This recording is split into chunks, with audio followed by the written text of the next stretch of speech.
Mae'r 7 safle cyforgors a dargedwyd gan ein prosiect wedi dioddef oherwydd difrod hanesyddol a achoswyd gan weithgareddau megis dreinio, torri mawn a llosgi. Mae hyn yn sychu'r mewndir gan arwain at golli'r cynefin, rhyddhau nwy carbon dioxid trwy ddiraddio mawn a goresgyniad o lwyni coediog a gweiriau cryf, sy'n cystadlu'n erbyn planhigion pwysig fel mwsoglau migwyn. Dyna pam ei bod yn hanfodol i ni ailwlychu mewndiroedd ac adfer ei swyddogaethau naturiol.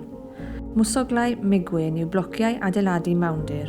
Maen nhw'n gweithredu fel sbwng, yn dal dŵr ar wyneb y gors ac mae migwyn marw yn cael ei ddiddodi fel mawn mewn amodau llawn dŵr.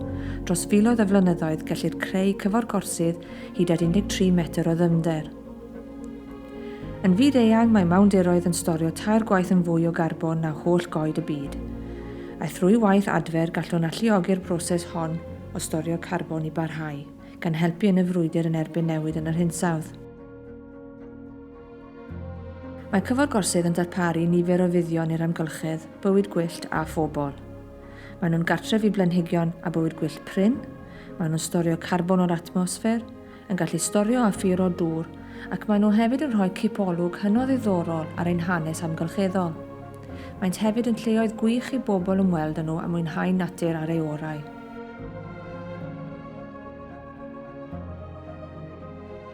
Mae prosiect Cyforgorsydd Cymru LIFE wedi bod yn adfer 7 safle yn ôl i gyflwr iachach, trwy cael gwared ar blanhigion ymledol, cyflwyno pori ysgafn ac ailwlychu trwy osod byndiau. Rydym wedi gweithio yn agos mewn partneriaeth â chymunedau, tirfeddianwyr a chontractwyr i helpu i gyflawni ein rhaglen adfer. Cors Caron yw un o'r cyforgorsydd weithredol fwyaf ar iseldiroedd Prydain, gyda mawn hyd at 12 metr o ddyfnder. Mae'r warchodfa'n enwog am ei 2 cromen cyforgors unigryw, gyda'r afon Teifi yn rhedeg drwy'r canol. Dros y 4 blynedd diwethaf rydym wedi defnyddio nifer o dechnegau adfer ar y safle hwn, megis 34 km o fyndio, tynnu dros 260 hectar o brysgwydd, a hyd yn oed adeiladu pont dros yr afon i helpu contractwyr i gael mynediad i'r gors. Ochr yn ochr ar gwaith hwn, rydym hefyd wedi bod yn monitro rhai o'r rhywogaethau sy'n gwneud y safle hwn yn arbennig, megis dyfyrgwn. Rydym wedi bod yn monitro ei bridio yng Nghors Caron i'n helpu i osgoi mannau sensitif wrth i ni wneud ein gwaith. Rydym wedi creu 34,698 metr o byndiau isel. Rydym wedi ailbroffilio 9,000 metr o hen fyndiau, torri 40 hectar o molinia, gosod 33 o argeiau plastig a 5 argau pren, a trin 160 hectar o brysgwydd ymledol.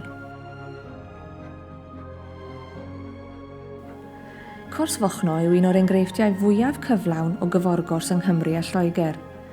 Gweithaf yr hanes hir o ddreinio, torri mawn, llosgi a hyd yn oed ffermio tatws, mae'r gors yn cynnwys rhai o'r enghreifftiau gorau o fwsoglau migwyn yng Nghymru, ochr yn ochr a llawer o fywyd gwyllt prin fel gwryd y gors.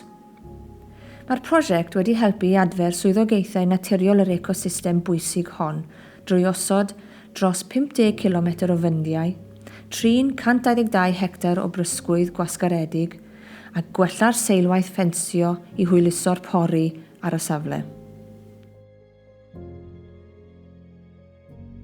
Mae monitro hefyd yn rhan fawr o'r prosiect.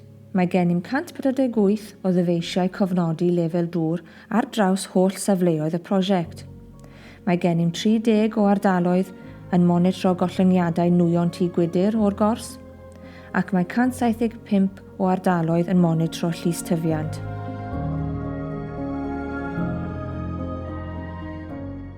Ni fyddai'r prosiect hwn wedi bod yn bosibl heb arian a roddwyd i Gyfoeth Naturiol Cymru o grant rhaglen LIFE yr Undeb Ewropeaidd, gyda chymorth gan Lywodraeth Cymru ac Awdurdod Parc Cenedlaethol Eryri.